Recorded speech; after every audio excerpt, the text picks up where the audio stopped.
ஞானச்சாரலை விரும்பி கேட்டு தங்களின் அருமையான கருத்துக்களை பகிர்ந்து வரும் அன்பு நண்பர்கள் மற்றும் பார்வையாளர்கள் அனைவருக்கும் எங்களின் மனமார்ந்த நன்றிகள். இந்த பதிவை பலருக்கும் ஷேர் செய்து சப்ஸ்கிரைப் செய்தால் இந்த நல்ல கருத்துக்கள் இன்னும் அதிகமான மக்களை சென்றடைய மிகுந்த உதவியாக இருக்கும். தொடர்ந்து உங்கள் அன்பும் ஆதரவும் தாருங்கள். நன்றி. வேளம் இளைஞனாகிய எல்லாம் வல்ல ஸ்ரீ கலிதாசனமூர்த்தி பெருமானுடைய திருவருளினால் வெளிவந்து கொண்டிருக்கும் இந்த ஞானச்சாரல் கடந்த சில பதிவுகளாக சிவன்சார் என்ற ஒரு ஞானி அவரின் வாழ்க்கைகள், வார்த்தைகள் போன்றவற்றை சிறிதளவு நான் உங்களிடையே பேசியிருந்தேன். இது போன்ற மகான்களை பற்றி எவ்வளவு வேண்டுமானாலும் பேசலாம். இந்த மகான் என்று இல்லை, எல்லா மகான்களை பற்றியும் அவர்கள் கூற வந்த அந்த முக்கிய நோக்கங்களை, கூறிச் சென்ற உயர்ந்த நோக்கங்களை நம்முடைய அறிவுக்கு உட்பட்டு எவ்வளவோ ஆய்வுகள் செய்யலாம். இதுபோல இந்த உலகத்தின் நிலைகள் 2-3 விதமாக இருக்கிறது. இவர்களெல்லாம் இந்த உலக மாயையிலிருந்து மனிதர்களை விடுவிக்க வேண்டும் என்பதற்காக இந்த மண்ணுக்கு இறைவனால் அனுப்பப்பட்டு வருகிறார்கள். இவரை போல பல மகான்கள் நாடெங்கிலும் அறிந்தும் அறியப்படாமலும் இருப்பார்கள். இவரே இவ்வளவு ஞானங்களை வைத்து பலராலும் அறியப்படாத நிலைத்தான் இருந்திருக்கிறார். அதுபோல அறிய முடியாத நிலையில் அநேகர் வாழ்ந்து கொண்டிருக்கிறார்கள். ஆனால் நிர்வாகத்தை நடத்துகிற இறைவன் எல்லா நிர்வாகத்திற்கும் ஒரு கண்காணிப்பு வைத்திருக்கிறார். இங்கு எதுவுமே தவறு நடந்து விடாது. இதை நன்றாக ஓரளவு உணர்ந்த காரணத்தால் நான் இதை மீண்டும் மீண்டும் கூறுகிறேன். இறைவனுடைய நிர்வாகம் என்பதில் எம்மிய அளவு தவறுகளும் ஏற்படாது. எந்த நிகழ்ச்சிகளும் தன் போக்கிலே இங்கு நடந்துவிடவும் செய்யாது. நடக்கப் போகும் நிகழ்ச்சிகளை அனைவரும் மாற்ற முடியாது. அந்த மாற்றுகிற சிலரும் அனைத்தையும் மாற்ற முடியாது. இப்படியெல்லாம் பல பிரிவுகள் இருக்கிறது. இந்த உலகம் பொய் என்றாலும், காணல் நீர் என்றாலும், கற்பனை என்றாலும், மாயை என்றாலும், அனுபவிக்கிற வரை இந்த உலக வாழ்வு உண்மை போன்ற ஒரு தோற்றத்தை உடையது. அது வாழுகின்ற காலத்திலேயே இதற்கு முக்கியத்துவம் கொடுக்காமல் இதை கடந்து நின்று இந்த வாழ்க்கை ஒரு கனவு என்று மகிழ்ச்சியாக ஒரு பற்றற்ற நிலையில் பார்த்து கொண்டிருப்பார்கள். நடக்கிற நிகழ்ச்சிகளுக்கு எந்த உணர்ச்சி பேதங்களுக்கும் ஆளாகாமல் இதை ஒரு காட்சியாக, சாட்சியாக பார்க்கிறவர்களே முக்தி நிலை பெற்ற ஞானிகள். இதில் நடக்கிற எந்த நிகழ்ச்சிகளுக்கும் அவர்களிடம் எந்த சலனமும் இருக்காது. நிச்சலனமாக, நிச்சிந்தையாக, ஒரு ஆனந்தத்தில் கூட அவர்கள் இருப்பார்கள். காரணம், இங்கே அவர்களுக்கு எந்த ஈர்ப்பும் இல்லை. இங்கு நடக்கிற நிகழ்ச்சிகளுக்கு எந்த பொருளும் இல்லை. இவை இறைவனால் திட்டமிட்டு நடத்தப்படுகிற ஒரு நாடகம் என்பதை அவர்கள் மிக நன்றாக அறிந்து விட்டார்கள். ஆனாலும் இந்த ஞானிகள் அறிந்து கொண்ட போதிலும் அறியாச் சிறுவர்கள் ஆரம்ப பள்ளியில் இருக்கும்போது ஆசிரியர் அதைவிட கற்றவர், வயதிலும் மூத்தவர். அதனால்தான் அவர் ஆசிரியராக இருக்கிறார். இந்த கல்லா பருவத்தில் இருக்கிற மாணவர்களுக்கு தான் கற்றுவிட்டோம் என்று அவர் மௌனமாக செல்ல முடியாது. சென்றிருந்தால் இந்த கல்வி வளராது, வளர்ந்து விட்டது. அவர் அந்த மாணவர்களுடைய நிலைக்கு, அவனுக்கு ஆனா அவனாவே எழுதத் தெரியாத நிலையில் இருக்கும்போது அதை சொல்லி படிப்படியாக ஒவ்வொரு ஆசிரியரும் அந்தந்த வகுப்புக்கு தக்கவாறு மாறி மாறி வந்து அவனுடைய அறிவை வளர்ப்பது போல இந்த மகான்களும் உண்மை உணர்ந்த பிறகு, இது நாடகம் என்று அவர்களுக்கு தெரிந்தாலும் அது அந்த நாடகத்திற்கு உட்பட்டு அவதிகளை அனுபவிக்கிற ஜீவாத்மாக்களுக்கு நலம் புரிய வேண்டும் என்ற வரையில் நம்மால் இயன்ற நன்மைகளை, வழிகாட்டுதல்களை செய்ய வேண்டும் என்றுதான் பலவித உபாயங்களை கையாண்டு இந்த எதிர்காலத்தை அறிந்து கொள்வது,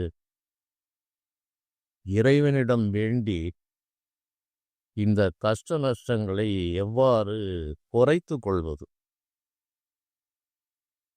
எப்படி நடந்தால் பாவ சுமைகளுடைய வேகம் குறையும் என்றெல்லாம் பல நுணுக்கங்களை இறைவன்தான் கருணை கூர்ந்து துன்பத்தையும் வைத்து துன்பத்திற்கு ஒரு நிவாரணம் கொடுக்கிற சில நுணுக்கமான வழிமுறைகளையும் பலரால் கூறும்படியாக ஒரு ஏற்பாடை வைத்திருக்கிறார். அது இறைவனுடைய ஒரு கருணை. இதை உற்று கவனிக்க வேண்டும். தண்டனையும் தர வேண்டும். அதே நேரத்தில் தண்டனை என்பது அவன் செய்த செயலுக்குள்ள விளைவு. இறைவனாக பார்த்து ஒருவருக்கு உயர்வையோ தாழ்வையோ மனத்துன்பத்தையோ அழிக்கப் போவதில்லை. அதுதான் நம்முடைய நாட்டினுடைய கொள்கை. யார் யார் என்ன செய்தார்களோ செய்த செயலுக்கு விளைவு வருகிறது. அது முதல் வினை எப்படி வந்தது என்பதை கூட நான் முன்பே விளக்கியிருக்கிறேன். அதுபோல இவனுடைய செயல்களுக்குத்தான் விளைவு. விளைவுக்கு ஏற்ப அந்த வினைகளும் மீண்டும் உருவாகிறது, அனுபவங்களும் அதற்கேற்பவே வருகிறது. அதனால் இவன் செய்த இவன் போட்ட விலங்குதான் என்றாலும் அந்த துன்பத்தை குறைப்பதற்கு இறைவன் சில வழிமுறைகளை இந்த உலகுக்கு கொடுத்திருக்கிறார். அந்த அடிப்படையில் எழுந்தவைதான் இந்த அரிய கலைகள். இறைவனிடம் வேண்டிக் கொண்டால் அதனுடைய வேகத்தை எவ்வாறு குறைக்க முடியும்? ஒரு மருந்து, சித்த மருத்துவத்தில் ஒரு மருந்தை உண்ணும்போது இன்னொரு மருந்தை உண்ணக்கூடாது, இன்னொரு பொருளை கூட உண்ணக்கூடாது என்று இருக்கிறது. அதை சாப்பிட்டால் இந்த மருந்தோடு வேகம் முற்றிலும் நின்று போவதோடு எதிர்விளைவுகளையும் ஏற்படுத்திவிடும். அதனால் இந்த சித்த மருத்துவத்தில் பத்திய மருந்துகள் என்று கொடுப்பார்கள். பொதுவாக சித்த மருத்துவத்தில் எந்த மருந்து சாப்பிட்டாலும் அந்த சமயத்தில் அகத்திக்கீரை உண்ணக்கூடாது. கசப்பு மிகுந்த வேப்பிலை போன்றவற்றையும் உண்ணக்கூடாது. புளிப்பு சுவை நிறைந்த பல புளிப்பு பதார்த்தங்களையும் தவிர்க்க வேண்டும். இவையெல்லாம் மருந்தை முறித்துவிடும். இந்த அகத்திக்கீரையெல்லாம் உடனடியாக சாப்பிட்ட 20 நாள் சாப்பிட்டிருப்பார். அந்த 20 நாள் சாப்பிட்ட மருந்தினுடைய வேகத்தை இந்த அகத்திக்கீரை முறிக்கும் என்பது வைத்திய குறிப்பு. அதை போல இந்த துன்பத்தை எப்படி ஒரு சுலபமான வழிகளிலே ஒரு சூட்சுமத்தை தான் அவர் கூறியிருக்கிறார். எப்படி நாட்டிலே சட்ட புத்தகங்கள், குற்றங்கள் இருக்கிறது, குற்றவாளியை அப்படியே நடுத்தருவில் விட்டுவிடவில்லை. குற்றவாளிக்கு அரசாங்கமே வாதாடுகிறது. வழக்கறிஞர்கள் என்றெல்லாம் இப்போது இருக்கிறார்கள். அப்போது நியாயாதிபதிகள் என்று பஞ்சாயத்தார்கள் என்று இருந்தார்கள். அவர்கள் வழக்கை தீர விசாரிப்பார்கள். பல கோணங்களிலே விசாரித்து இயன்றவரை நீதியை வழங்க வேண்டும், அப்பாவியை தண்டிக்கக்கூடாது என்று அவனுக்கு பல வாய்ப்புகள் எல்லாம் கொடுக்கிறார்கள். தற்போது சட்டங்களிலும் கூட எளிதாக யாரையும் தண்டித்துவிட இயலாத அளவுதான் சட்டங்கள் உருவாக்கப்பட்டிருக்கிறது. அதனுடைய நோக்கம் என்ன என்றால், ஒரு நிரபராதியை தண்டித்து விடக்கூடாது. அது தவிர சில்லறை குற்றங்கள், மன்னிக்கத் தகுந்த குற்றங்கள் என்றெல்லாம் இருக்கிறது. அவ்வாறு இருந்தால் அந்த நீதிபதியே பார்த்து ஏதோ தெரியாமல் செய்துவிட்டால் ஒரு சிறிய தண்டனையை கொடுக்கலாம் என்று கூட அவர் கொடுப்பார். இப்படித்தான் இறைவனுடைய நிர்வாகத்தை பார்த்துத்தான் மானிடனும் இறைவனுடைய ஒரு அம்சம்தான், இறைவனுடைய ஒரு மறுவடிவுதான் ஜீவாத்மா. அவ்வாறு இருப்பதால் அந்த நிர்வாகத்தை ஒட்டித்தான் எந்த நாட்டிலும் நிர்வாகம் இருக்கும். கடின தண்டனைகளும் பல நாடுகளில் இருக்கிறது, அதுவும் இறைவன் வைத்ததுதான். அங்கு மனிதர்கள் தெரிந்து அவனுக்கு நடுத்தருவிலே தூக்கிலிடுவது, கொடிய ஆயுதங்களால் அந்த உடம்பை சேதப்படுத்தி மரணத்தை கொடுப்பது என்றெல்லாம் பல நாடுகள் செய்கிறது. அதுபோன்ற தண்டனை நம் நாட்டிலும் நடக்கிறது. நம் நாட்டில் எப்படி நடக்கிறது என்றால், மனிதர்கள் அதை செய்யவில்லை. இங்கு தூக்கு தண்டனையே ரொம்ப அரிதாகத்தான் அந்த தூக்கு தண்டனை வழங்கப்படுகிறது. ஆனால் இங்கே கொடிய மரணங்களும் இங்கு நிகழ்கிறது என்பதை சாமானிய மனம் உணராது. இங்கு கொடுமையான தண்டனைகள் எப்படி வழங்கப்படுகிறது என்றால், மனிதனுக்கு மனிதனே வழங்குகிறார், அல்லது வாகனங்களால் வழங்கப்படுகிறது, அல்லது இயற்கையால் வழங்கப்படுகிறது. ஒரு மனிதனை வேறு நாடுகளிலே துப்பாக்கியால் சுடுகிறார்கள் அல்லது தூக்கிலே போடுகிறார்கள் என்றால் கூட அது ஒரு கணப்பொழுதில் முடிந்து விடுகிறது. ஆனால் இங்கே அங்கு விபத்துகள் எல்லாம் பல நாடுகளிலே தடுக்கப்பட்டிருக்கிறது. நம் நாட்டில் விபத்துகள் தடுக்க முடியாத அளவில் இருக்கிறது. அதனால் அன்றாடம் நீங்கள் அந்த செய்தித்தாள்களை வாசிக்கும்போது 2 கார்கள் மோதியது, காரும் லாரியும் மோதியது, குடும்பத்தோடு மரணம், தலை சிதறி கை கால்களெல்லாம் உடைந்து அங்கங்களெல்லாம் அப்படி தனித்தனியே பிரிந்து கிடந்து இரத்தம் மிக வெளியேறி அரைகுறை உயிரோடு இருப்பவர்கள் உடனடியாக இறப்பவர்கள் என்று கொடூரமான மரணங்கள் இங்கு நிகழ்த்தப்படுகிறது. இதை நிகழ்த்துவது யார்? இதை நிகழ்த்துவது இறைவன்தான். அங்கு மனிதன் நிறைவேற்றுவது போல் தெரிகிறது. இங்கு மனிதர்கள் சட்டங்களை அந்த அளவுக்கு வைக்கவில்லை. ஆனாலும் தெய்வமானது தன்னுடைய நிர்வாகப்படி அந்த கொடிய தண்டனைகளை ஒரு பக்கம் கொடுத்து கொண்டேதான் வருகிறது. இதை சிந்தித்து மனதிலே புரிந்து கொள்ள முடியாதவர்கள்தான் வெளிநாட்டைப் போல இங்கேயும் தண்டனை வைக்க வேண்டும் என்று பலர் சொல்லுவார்கள். என்னிடமும் பலர் கேட்பார்கள், உடனே தண்டனை கிடைக்க வேண்டும், இதற்கெல்லாம் கடுமையான தண்டனை தர வேண்டும் என்றெல்லாம் கூறுவது உண்டு. அது எல்லோருக்கும் உள்ள இயற்கை. காரணம், அவர்களால் அதற்கு மேல் இறைவனுடைய நிர்வாகத்தை ஊடுருவி பார்க்க முடியவில்லை.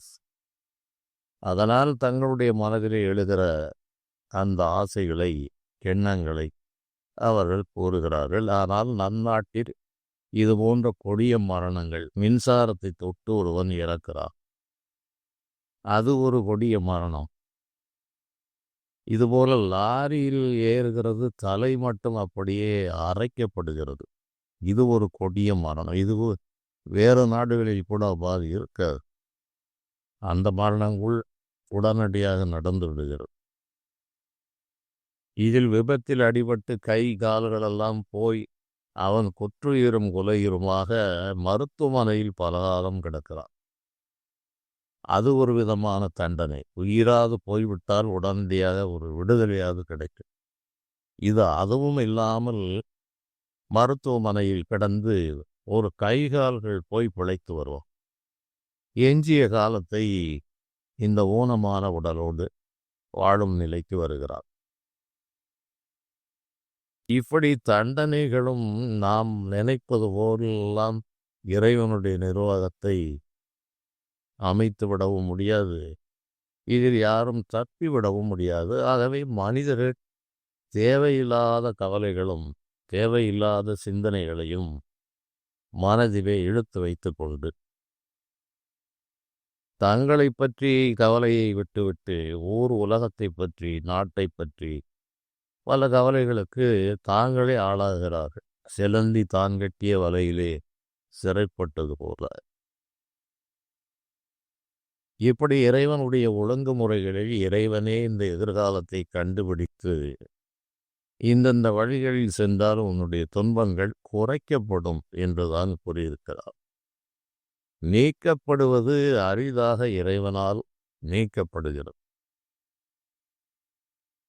அதற்கு பல பிறவிகளினுடைய காரண காரியங்கள் இருக்கிறது. அது மனிதனுடைய சித்தறிவால் நம்மால் அறிந்து கொள்ளக்கூடிய விதத்தில் இல்லை. ஒரு மனிதர்களால் குற்றம் என்று வைத்திருக்கிற பல விஷயங்களில் அருணகிரிநாதருடைய பிறப்பை எடுத்துக்கொண்டால் அவருடைய வாழ்க்கை அவரே கூறியிருக்கிறார். திருப்புகழிலே ஒரு பாடலை எடுத்தால் பாதி பகுதியில் அவர் இந்த மாதராசையால் பல பல நிலைகளில் அந்த விலை மாதுகளோடு தொடர்பு இருந்து தன்னுடைய உடல் ஆரோக்கியத்தை வீணாக்கி பெரிய தீராத நோயையும் பெற்று அதனால் துன்புற்ற விஷயங்களை முதல் பகுதி முழுவதும் அதை கூறித்தான் அதன் பிறகு முருகப்பெருமானையே கூறுகிறார். நான் இவ்வாறு இதிலெல்லாம் போய் நான் மாட்டிக்கொண்டேனே என்று தனக்குத்தானே இறங்கி அந்த விஷயங்களை சொல்லிவிட்டுத்தான் மேலே செல்லுகிறார். அது அந்த பிறவியில் மட்டுமா என்றால் அதுவும் அல்ல. பல பிறவிகள் எனக்கு கிடைத்த போதும் நான் இவ்வாறு இருந்தேன் என்பதை புரிந்து கொள்ள வேண்டும். அருணகிரிநாதர் வாழ்வு 600 ஆண்டுகள் என்று சொல்லப்படுகிறது. அவற்றை துல்லியமாக அறிந்தவர் எவரும் இல்லை. அவர் நினைப்பது போல் அவர் பாடல்களிலே கூறியது போல் அவர் அந்த அளவு நடந்திருப்பாரா என்பதெல்லாம் ஆய்வுக்குரிய விஷயங்கள். இந்த ஞானிகள் பல பிறவி சம்பவங்களை தங்கள் மேல் ஏற்றிக்கொள்வார்கள். அல்லது மானிடர்களுடைய இயல்பு எப்படி இருக்கிறது என்பதை தங்கள் மேல் ஏற்றிக்கொண்டு மனிதனை குறை கூறாமல் அந்த பொறுப்பையும் பழியையும் தன்மேல் போட்டுக்கொண்டு மனிதனுக்கு உபதேசம் செய்வார். அங்காடி நாய் போல் அலைந்தனையே நெஞ்சமே என்று பட்டினத்து பெருமான் கூறுகிறார். இந்த அங்காடி நாய் என்பது சந்தையில் அலைகிற நாய் எதை பார்ப்பது எதை விடுவது என்று தில்லையில் அந்த நடிக்கிற இறைவனுடைய திருவருளை நாடாமல் நீ இந்த அங்காடி நாய் போல் அலைந்தனையே நெஞ்சமே என்று தன்னுடைய மனதிற்கே தான் கூறிக்கொள்ளுகிறார். இப்படி இந்த பெருமக்கள் எல்லாம் பிழைகளை தங்கள் மேல் ஏற்றிக் கொள்ளுகிறார்கள். சிறிய சிறிய தவறுகளை அவர்கள் இழைத்திருக்கலாம்.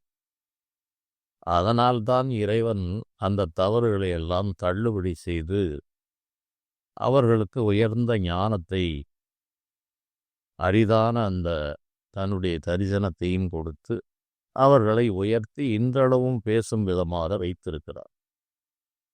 அதனால் இந்த ஞானிகளுடைய வாழ்க்கைகளை பற்றி படிக்கும்போது நாம் சற்று கவனமாக இருக்க வேண்டும். அதை நாம் உதாரணமாக எடுத்துக்கொள்ளும் போது நூல்களிலும் செவிகளிலும் விழுந்த செய்திகளை அப்படியே நாம் ஏற்றுக்கொண்டு அது அப்படித்தான் என்று நமக்கு ஒரு கற்பனை இருக்கும். அந்த கற்பனையில் அதை வைத்து நாம் பார்ப்பதால் அநேக பிழைகள் ஏற்பட்டுவிடும். கண்ணப்ப நாயனார் இருந்தார் என்பது அடிப்படையில் உண்மை என்றாலும் அவர் வேடன் என்று சொல்லப்பட்டிருக்கிறது. மிருகங்களை வேட்டையாடினார். அந்த வேட்டையாடிய உணவுகளை இறைவனுக்கு படைத்தார். என்றெல்லாம் சொல்லப்பட்டாலும் இவற்றை அப்படியே நாம் வார்த்தைக்கு வார்த்தை எடுக்கக்கூடாது. இதைத்தான் நான் கடந்த பதிவு ஒன்றிலே ஞானிகளுடைய பரிபாஷை என்று கூறியிருந்தேன். அதில் கடா என்றும் மான் என்றும் பல உயிரினங்களை சொல்லுகிறார்கள். மகிஷாசுரமர்த்தினி என்று எருமையை பலி கொடுப்பது, அது மான் தோல்களை கூட ஆசனத்துக்கு பயன்பட்டிருக்கிறது. அது இயற்கையாக இறந்து போன மானை அந்த தோலைத்தான் பயன்படுத்த வேண்டும் என்றெல்லாம் சாஸ்திரங்கள் இருக்கிறது. சுட்டு கொன்ற மாந்தோலை பயன்படுத்தக்கூடாது, வேட்டையாடிய மாந்தோலை பயன்படுத்தக்கூடாது. வயது முதிர்வால் கானகங்களில் இறந்து கிடக்கிற அந்த மான் அல்லது புலி இவற்றினுடைய தோல்களை பயன்படுத்த வேண்டும் என்றெல்லாம் கூட விதி இருக்கிறது. அதற்கு சில நுணுக்கங்களும் இருக்கிறது. ஏன் புலித்தோலை ஒரு ஆசனமாக வைத்து யோகிகள் அதில் தவம் செய்ய வேண்டும் என்றால், புலி என்பது கோபத்தினுடைய அடையாளம். சினத்தை வெல்ல வேண்டும் என்பதுதான் அங்கு நோக்கம். இப்படி கண்ணப்பநாயனார் வரலாறு முதல் பல ஞானிகளுடைய வரலாறுகளையும் அருகே இருந்து பார்த்தவர்கள் யாரும் இல்லை. வாழுகின்ற காலத்தில் வாழ்கின்ற யோகிகள் ஞானிகளை பற்றியே முழுமையும் நம்மால் இத்தனை வசதிகள் இருந்தும் அறிய முடியவில்லை. அவருடைய உள்ளம் எப்படி இருக்கிறது என்பது தெரியாது. அவருடைய முழு வாழ்நாள் செயல்கள் என்னென்ன நடந்தது, அனுபவம் எப்படி என்பதும் நமக்கு தெரியாது. ஒரு அனுமானத்திலும் அவர் கூறுகிற செய்தியும் இப்போது நான் பேசுகிறேன் என்றாலும் நான் பேசுவதை வைத்து ஒரு கற்பனை என்னை பற்றி எழும். அதில் ஓரளவு உண்மைகள் இருக்கும். நான் உண்மையை பேசினால் அது உண்மையாக இருக்கும். நானே மறைக்க வேண்டியவைகளை மறைத்து, என்னுடைய குறைகளை நான் கூறாமல் மறைத்து, என்னை பற்றி ஒரு மாய பிம்பத்தை நான் உருவாக்கினால் அது மிகப்பெரிய ஒரு ஏமாற்று வேலையாக போவதோடு மக்களும் அதை நம்புகிற நிலை ஏற்பட்டுவிடும். இப்படி மனம்தான் ஒவ்வொன்றையும் பற்றிய கற்பனையில் ஆழ்கிறது. யாரும் எதையும் துல்லியமாக இருந்து பார்த்து அதை ஆவணப்படுத்தியவர்கள் இல்லை என்பதை நான் பல தொடர்களில் கூறியிருக்கிறேன். எழுத்துக்களே காலத்துக்கு ஏற்ப மாறுகிறது. பேப்பரும் பென்சில் பேனாவெல்லாம் வந்த பிறகுதான் அவைகள் அச்சிலே அச்சுத்தலை வந்து விட்டு ஏறியது. ஏட்டிலே இருந்தது, கல்வெட்டில் இருந்தது, பட்டயங்களில் இருந்தது. அதற்கு முன்னால் காது வழியாகத்தான் இருந்தது. அதில் எத்தனை கூடியது, குறைந்தது, போனது என்றெல்லாம் அது ஒரு பெரிய தனி கதை. இதையெல்லாம் எடுத்து பகுத்து பார்த்து சிந்திக்க வேண்டும் என்பதுதான் இந்த ஞான விஷயம் மட்டுமல்ல. காதால் கேட்பதும் போய் தீர விசாரிப்பதே மெய் என்று சொன்னதனுடைய காரணம் இதுதான். அச்சிலே வந்தவை, காதிலே கேட்டவை, நூல்களிலே படித்தவை அனைத்தும் அப்படியே வார்த்தைக்கு வார்த்தை உண்மையும் அல்ல. அதிலும் குறிப்பாக ஞானிகள் வாழ்க்கைக்கு அவ்வாறு பொருள் கொள்ளக்கூடாது. அவ்வாறு பொருள் கொண்டால் அர்த்தத்திற்கு பதில் அது அனர்த்தமாக முடிகிறது. அதுபோல கண்ணப்பநாயனாருடைய வாழ்நாள் என்பது அவர் வேடன் பொதுவாக ஐம்புலப் பறவை அடையும் பஞ்சரம் என்று இந்த உடம்பை கூறுவார்கள். ஐம்புலன், 5 புலன்கள் என்கிற பறவை அடைகிற கூடு இந்த உடல். அஞ்சுள சிங்கம் அடவியில் வாழ்வன, அஞ்சின் உயிரும் உயிரும் எயிரும் அறுத்திட்டால் என்று திருமந்திர பாடல் கூறுகிறது.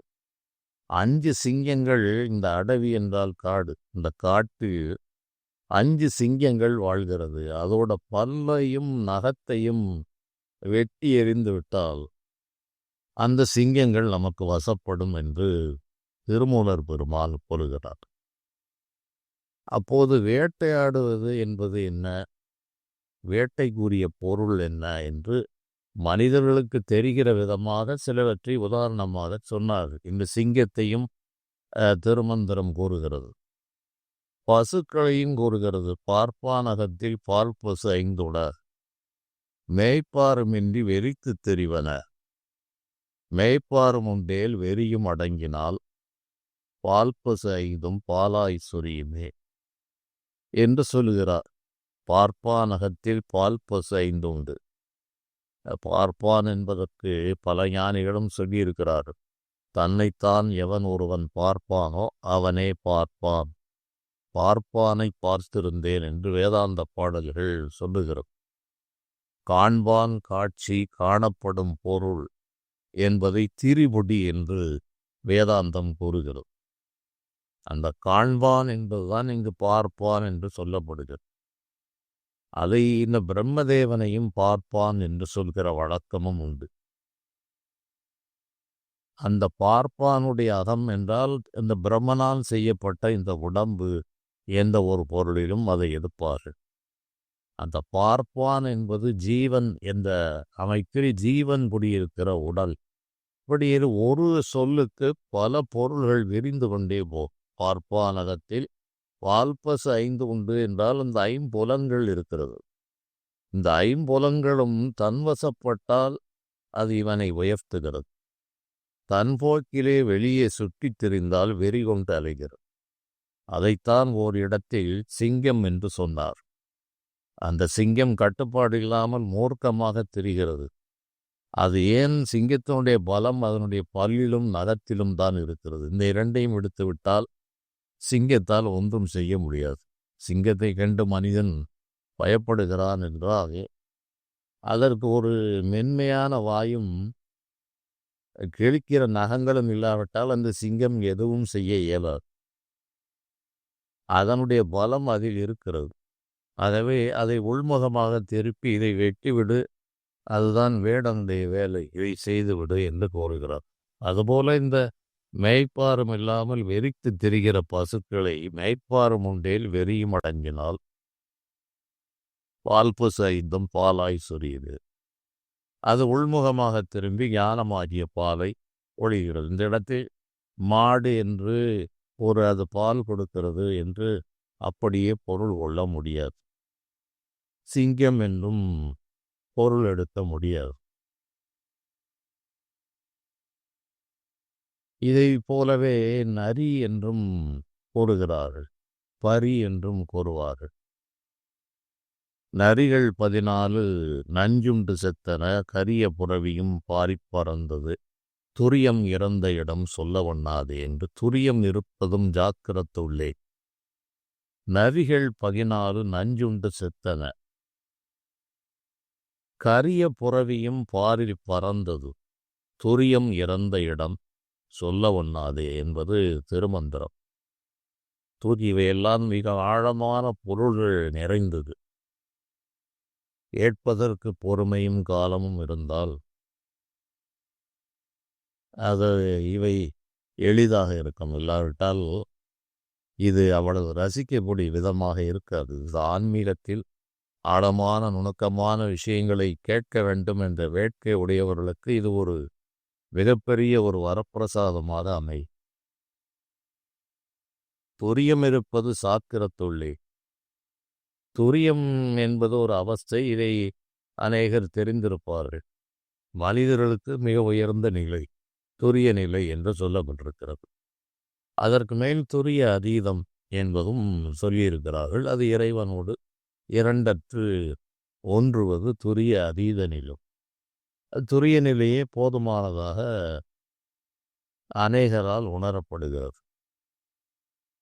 அந்த துரியம் இருப்பது சாக்கரத்துள்ளே என்கிறார். சாக்கரம், சொப்பனம், சுசுப்தி, துரியம், துரிய அதீதம் என்பதுதான் 5 அவஸ்தைகள்.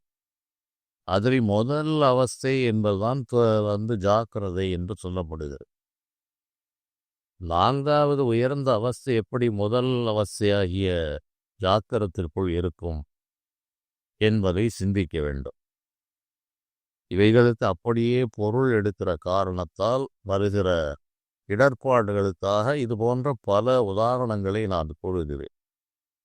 நாம் எடுத்துக்கொண்டது கண்ணப்ப நாயனார், அது அடுத்து வருகிறது.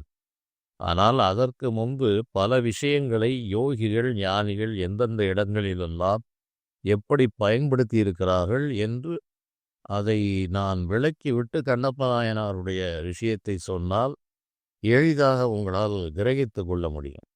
இல்லாவிட்டால் ஏதோ இட்டுக்கட்டி கஷ்டப்பட்டு ஒரு கதை, உண்மை கதை இதுதான். மற்றவையெல்லாம் கதை வடிவாக சொல்லப்பட்டது. ஆனால் அது மெய் என்றே பரகாலமாக ஆண்டாண்டுகளாக நம்பப்படுகிற காரணத்தால் உட்பொருள்களை எடுத்து சொல்லும்போது அதில் அவநம்பிக்கை தோன்றுகிறது. அது ஒரு புறம் இருக்கட்டும். இப்போது துரியமிருப்பது சாக்கிரத்துள்ளே என்று கூறுகிறார்.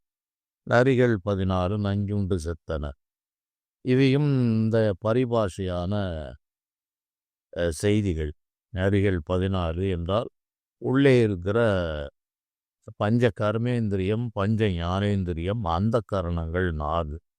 இந்த 5 10, அதோடு சேர்த்து 4, 14 விஷயங்கள்.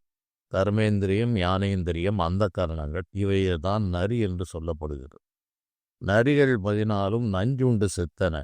உலகப் பிடிப்பு இல்லாத காரணத்தால் அவற்றுக்கு உலக விஷயம் உடையவனுக்கு ஞான விஷயம் நஞ்சு போக இருக்கும். ஆகவே அவை செயலிழந்து கரிய புறவியும் பாரில் பறந்தது. அதுவரை மனம் என்ற ஒன்று இருந்து இவனுக்கு இந்த உயர்நிலை பெறுகிற வரை இவனை அலக்களித்து கொண்டிருந்த மனமும் அந்த பாரில் பறந்தது. விண்வெளியிலிருந்து தோன்றிய ஆகாய தத்துவத்தில் மனம் அடங்கி போனது. துரியம் இறந்த இடம் சொல்ல ஒண்ணாது. இதில் இந்த 2 வரிகளுக்கும் நான் பொருள் எளிதாக கூறிவிட்டேன். நடுவில் உள்ள 2 வரிகள். முதலில் உள்ள துரியம் இருப்பது சாக்கிரத்துள்ளே என்பதில்தான் பல ரகசியங்களை ஞானிகள் வைக்கிறார். இந்த துரிய நிலை என்கிறது மானிடர்களுக்கு இவ்வாறு 5 அவஸ்தைகள். அட்டாங்க யோகமும் ஆதாரம் 6ம் அவஸ்தை 5ம் விட்டு ஏறிப்போன வெளிதனிலே வியப்பொன்று கண்டேன். வட்டாகி செம்மதிப்பால் ஊரல் உண்டு மகிழ்ந்திருக்க எட்டாத பேரின்பம் என்னை விழுங்கியிருக்கின்றதே என்று ஞானிகள் கூறுவார்கள். இவையெல்லாம் மிக மிக அற்புதமான ஆனந்தத்தில் திளைக்கிற பாடல்கள்.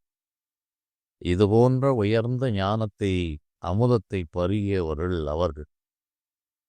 அவ்வாறு பருக முடியாத காரணத்தால் ஒரு பாவனையில் தான் இன்று பல செயல்கள் நடந்து கொண்டிருப்பதை நாம் பார்க்கிறோம். இவற்றை கூட நான் நூல்களிலே எழுதியிருந்தேன். கிரிவலம் என்பது என்ன? இது என்றால் சிரசு. சிரசிலே சந்திர மண்டலம் இருக்கிறது.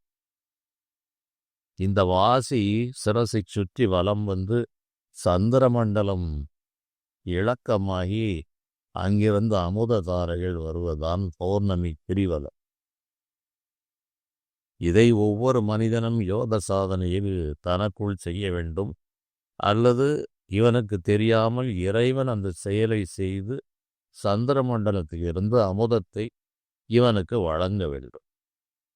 நீண்ட காலம் இவன் புறத்தை வழிபாடு செய்து கொண்டே வந்தால் ஒரு பிறவியில் இவன் மனப்பக்குவத்தை அடைவான். அவ்வாறு மனப்பக்குவத்தை அடைந்த பிறகு இறைவன் யோக வழியிலோ ஞான வழியிலோ பக்தி நெறியிலோ எந்த நெறியில் சென்றாலும் கருணை கூர்ந்து அவனுக்கு இந்த உண்மையான கிரிவலம் எது, பௌர்ணமி என்பது எது என்பதை விளக்கி அவனுக்கு இந்த அமுதத்தை உள்ளே வழங்கி விடுகிறார். இதை அடைவதற்குத்தான் வெளியே பல காலம் மனிதர்கள் கிரிவலம் செல்கிறார்கள். ஆனால் இன்று கிரிவலம் சென்றால் வீடு கிடைக்கும், கிரிவலம் சென்றால் நோய் போகும், அதுவும் செய்யத்தான் செய்யும். அதைத்தான் நான் ஆரம்பத்தில் கூறினேன். சின்ன சின்ன விஷயங்களை தளர்த்தி கொள்வதற்கு இறைவன் ஞானிகள் மூலமாக சில வழிகளை கொடுத்திருக்கிறார். அதில் பல கலைகள் ஒன்று, அதில் ஜோதிடம் ஒன்று, இது போன்ற வழிபாடு முறைகளும் உண்டு. அது அந்த அளவிற்கு அவர்களுக்கு பயன் தரும். அதையே பிடித்து கொண்டு அதை முற்றிலும் வேறறுத்து விட முடியாது. ஓரளவு தளர்த்துவது என்பது வேறு, முற்றிலும் நீக்குவது என்பது வேறு. அதனால் உலகப் பயன்களை உத்தேசித்து எத்தனை பிறவி வேண்டுமானாலும் கேட்டுக்கொண்டே இருக்கலாம். இறைவன் அதை குற்றமென்றோ குறையென்றோ பிழை என்றோ வைக்கவில்லை. சலிப்பு எவ்வளவு காலம் இவர்களுக்கு சலிப்பு ஏற்படாமல் இருக்கிறதோ அத்தனை காலம் இந்த உலக விஷயங்களை இறைவனிடம் கேட்டு பெற்று கொண்டே இருக்கலாம். மீண்டும் மீண்டும் மண்ணுலகில் பிறவி, மண்ணுலகிலும் பெறலாம், விண்ணுலகிலும் பெறலாம், இந்திரலோகத்திலும் இருக்கலாம், பிரம்மலோகத்தில் இருக்கலாம். இப்படி பல உலகங்களிலும் வேறு வேறு உடல்களில் சலிக்கும் வரை இருக்கலாம். மெய்ஞானம் வேண்டும் என்று எப்போது தோன்றுகிறதோ அப்போது நிலை வேறு பாதைக்கு மாற்றப்படுகிறது. அதுவரை இங்கு இருக்கலாம். எந்த விதமான தவறுகளும் இல்லை, அதில் குறைகளும் இல்லை. ஞானிகள், இறைவனும் ஞானிகளும், அந்த இறை நிர்வாகத்திற்கு உட்பட்டே ஞானிகளும் இதை கூறுகிறார்கள். இங்கே இருக்க வேண்டுமா, கேள், அதை செய், இதை செய், இறைவனிடம் வேண்டு. அதில் எந்த குறையும் இல்லை. சலிப்பு ஏற்படும் வரை குழந்தைகள் விளையாடி கொண்டுதான் இருக்கும். விளையாடி கொண்டிருக்கிற குழந்தையை வீட்டிற்கு அழைத்தால் அதற்கு மனம் வராது. இன்னும் விளையாட்டு மைதானத்திலே இருக்க விடவில்லையே பெற்றோர்கள் என்றுதான் அது வேதனைப்படும். அதுபோல் விளையாட்டில் பிரியம் இருக்கிற வரை விளையாட விட்டு விடுவதுதான் இறைவனுடைய வேலை. ஆகால் எல்லா பெற்றோர்களும் அவ்வாறு விட்டு விடுகிறார்களா என்றால் இல்லை. விளையாட்டு என்பது ஒரு தேவை. அதன் பிறகு படிக்க வேண்டும், முன்னேற வேண்டும் என்று அதற்கான ஒரு நேரம் தவிர மற்ற நேரங்களில் இவனை உயர்த்துகிற வழிகளை பார்த்தார்கள். அதை போல விளையாடி கொண்டிருக்கிற அதே நேரத்தில் இந்த விளையாட்டை கடந்து செல்வதற்கான முயற்சிகளிலும் ஈடுபட வேண்டும் என்றுதான் இந்த உலக பாடத்திட்டம் மானிடர்களுக்கு வகுக்கப்பட்டது.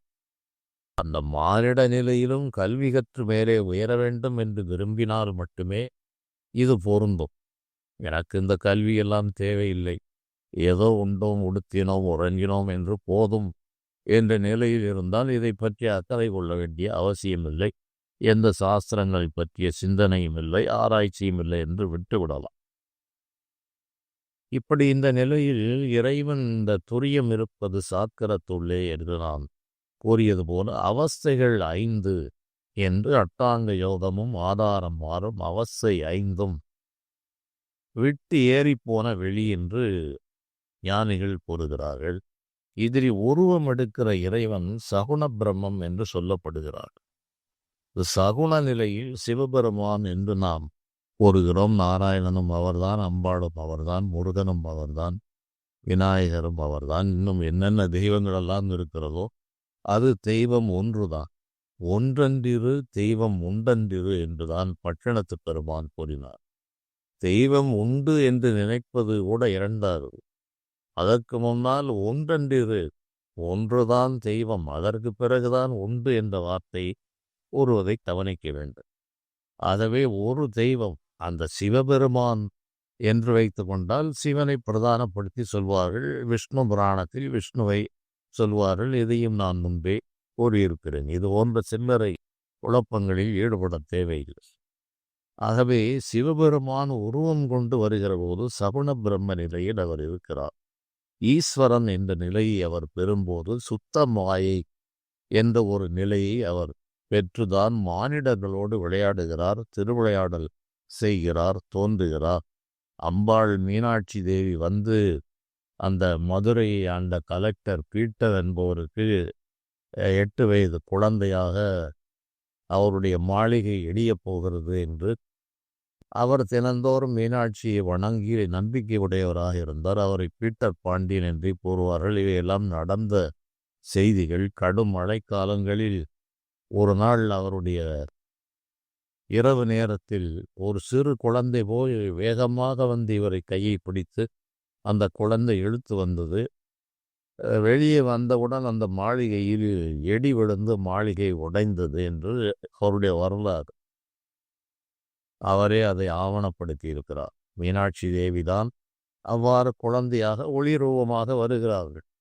அவ்வாறு இவர்கள் இந்த ஒளி தேகம் எடுப்பது, மானிடர்களோடு விளையாடுவது, பல செயல்களை செய்வது என்பதெல்லாம் ஒரு காலத்தில் அதீதமாக நடந்தது, கலிகாலத்தில் குறைந்து போய்விட்டது என்பதை ஞானிகளே ஏற்றுக்கொள்ளுகிறார்கள். இந்த சிவன்சாருடைய நூல்களை நுணுக்கமாக அங்கெங்கு சில வரிகளை நானும் முற்றிலும் அதை படித்தவன் அல்ல. எனக்கு ஏதோ ஒரு விஷயங்கள் வருகிறது, அதை வைத்து நான் கூறுகிறேன். அவருடைய நூல்களுடைய அவருடைய உள்ளப்பாங்கிலும் தெய்வங்கள் கரிகாலத்தில் தங்களை வெகுவாக மறைக்கிறது என்று அவருடைய கருத்துக்களும் இருக்கிறது. அதுபோல் ஒரு காலத்தில் இவ்வாறெல்லாம் நடந்தது. இந்த நிலையில் இருந்து செயல்படுகிற அந்த இறைவனுக்கு, ஈஸ்வரனுக்கு 5 அவஸ்தைகள் இருக்கிறது. அதை சிவ ஜாக்கிரம், சிவ சொப்பனம், சிவ சுசுப்தி, சிவ துரியம், சிவ துரிய அதீதம் என்று அந்த இறைநிலை, ஈஸ்வர நிலையில் இருக்கிற இறைவனுக்கு 5 அவஸ்தைகள் சொல்லப்பட்டிருக்கிறது. இந்த 5 அவஸ்தைகளிலே சிவபெருமானுடைய ஜாக்கிரதா அவஸ்தையில் இருந்து கொண்டுதான் இவர் இந்த உலக பரிபாலனத்தை செய்கிறார்.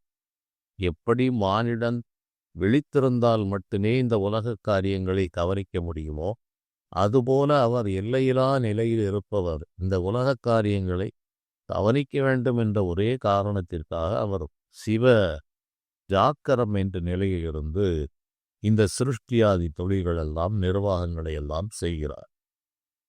இந்த ஜீவனுக்கு துரியம் என்று 4வது நிலை, உயர்ந்த நிலை என்பது எங்கே இருக்கிறது என்றால் சிவபெருமானுடைய ஜாக்கிரதா அவஸ்தையில் அது இருக்கிறது.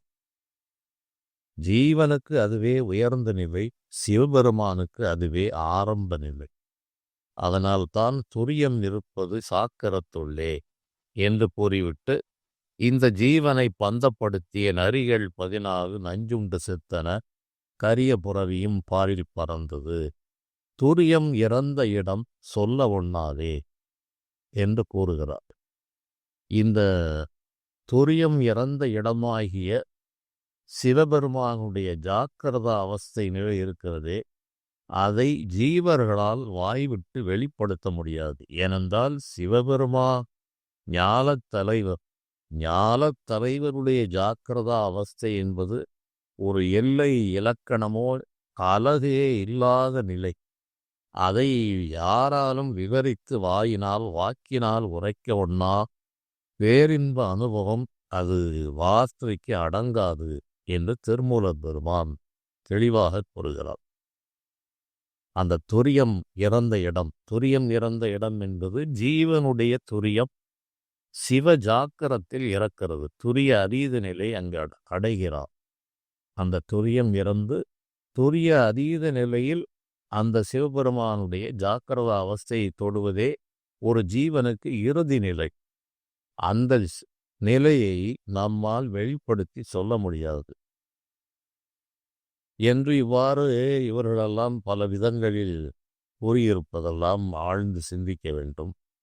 இந்த அடிப்படையில் தான் இந்த நரி, பரி, சிங்கம், காகம், பறவை என்று வேடத்தன்மை என்பது நம்மிடையே உள்ள கொடிய குணங்களைத்தான் அவ்வாறு வேட்டையாடினார்கள். அந்த கொடிய குணங்களை இறைவனுக்கு அர்ப்பணம் செய்தார்கள். இறைவன் எந்த உணவையும் அவர் ஏற்பதுமில்லை, இகழ்வதுமில்லை. இறைவன் ஒரு மானிட உடம்பை எடுப்பதுமில்லை. அவருக்கு பசிதாக தூக்கங்களில் இல்லை. ஞானிகளிலே பலர் பசிதாக தூக்கம் என்று அனைத்தையும் வென்றவர்களாக இருக்கிறார்கள். அப்படி இருக்கும்போது இறைவனுக்கு எங்கிருந்து நாம் கொடுத்து விட முடியும்? எதையும் கொடுக்க முடியாது. அதனால் இது போன்ற கொடிய குணங்களை வேட்டையாடுதல் என்பதை, இந்த புலன்களைத்தான், உடம்பே காடு மனமே காடாக இருக்கிறது, புலன்களே மிருகங்களாக இருக்கிறது, இதை வேட்டையாடி இந்த புலன்களை அடக்குதல் என்பதுதான் இந்த கண்ணப்ப நாயனாருடைய உண்மையான வரலாறு. ஞானிகள் இதை சொல்லத்தான் விளைந்தார்கள். அவ்வாறு செய்யும்போது நம்பிக்கை என்பது மிக மிக அவசியம். நம்பிக்கை இல்லாமல் வெறும் சடங்கு சம்பிரதாயங்களை, உள்ளர்த்தங்களை, தத்துவார்த்தங்களை விட்டுவிட்டு சடங்குகளை மட்டும் நம்பினார் என்றுதான் அந்த பூஜை செய்பவருக்கு இறைவன் தோன்றவில்லை என்றும் கூறினார்கள். அந்த உட்பொருள் தெரியாமல் செய்கிற செயல்கள் பயனற்றது. வெளிச்சடங்குகளை செய், அதன் பிறகு உட்பொருளை அறிந்து செய். சொல்லிய பாட்டில் பொருள் உணர்ந்து சொல்லுவார் செல்வர், சிவபுரத்தின் உள்ளார் சிவனடி கீழ் என்றுதான் மாணிக்கவாசகப் பெருமான் கூறுகிறார். சொல்லிய பாட்டின் பொருள் உணர வேண்டும். அதனால் ஞானிகள் அனைவரும் தாங்கள் சொல்லிய இடத்தின் உட்பொருளை உணருங்கள் என்றுதான் சொன்னார். அதுபோல இந்த கண்ணப்ப நாயனார் உண்மை உணர்ந்து, தத்துவத்தை உணர்ந்து, புலன்களை அடக்கி வெகு விரைவாக அந்த இறைவனுடைய காட்சியை அவர் பெற்றார். ஆனால் இந்த பூஜை செய்கிறவர் புறப்பூஜையை ஏதோ ஒரு கடமையாக அவர் செய்து கொண்டிருக்கிறார். இறைவன் இருக்கிறார், ஏற்கிறார் என்ற முறையில் அவர் செய்கிறார். இதை நாம் அப்படியே இது புலால் உணவு, இது சைவ உணவு, இறைவன் ஏற்றுக்கொண்டார் என்று எடுத்துக்கொள்வது அது அனர்த்தமாக முடிந்துவிடும். நாளாரில் கண் இடந்து அப்ப வல்லைய நல்லது. சிவபெருமான் அதன் பிறகு எங்கும் கண்ணிலே இரத்தம் வரவும் இல்லை. கண்ணப்ப நாயனாருக்கு பிறகு யாரும் கண்ணை கொடுக்கவும் இல்லை. இவையெல்லாம் சற்று உங்களுக்கு புதிதாக கேட்பவர்களுக்கு இதே என்னடா ஒரு புதிய கதையை இவர் கூறுகிறார் என்று எண்ணுவதற்கு கூட இடம் இருக்கிறது. ஆனால் இவை புதியவை அல்ல, எனக்கு பழையவை. ஞானிகள் அனைவருக்கும் இது பழைய செய்தி. மக்கள்தான் ஒரே பாதையில் சென்றுவிட்டு திடீரென்று மாற்று கருத்துக்களை, அதனுடைய உட்பொருளை கேட்கும்போது அவநம்பிக்கைகள் அவர்களுக்கு வரலாம். அதனால்தான் நாளாரில் கண்ணிடந்த அப்பவல்லே நல்ல நான் இனி சென்று ஆளாவது எப்படியோ வேறு காலத்தி அப்பருக்கே என்று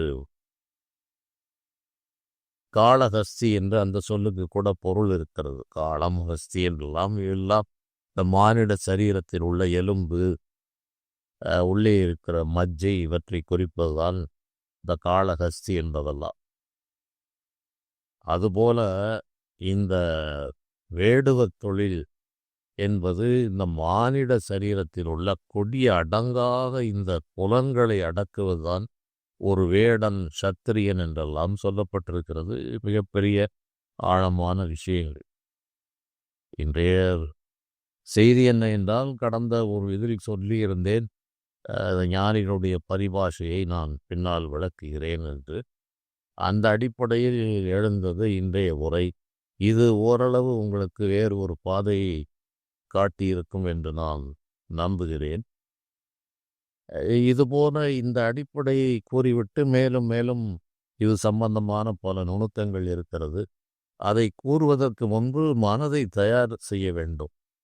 அதனால் நான் பல இடங்களில் இருந்தும் இதற்கு ஆதரவான விஷயங்கள், இதுதான் யதார்த்தமானது என்பதற்காக பல விஷயங்களிலிருந்தும் மேற்கோள்களை காட்டி நான் இந்த செய்தியை உங்களுக்கு சொல்லியிருக்கிறேன்.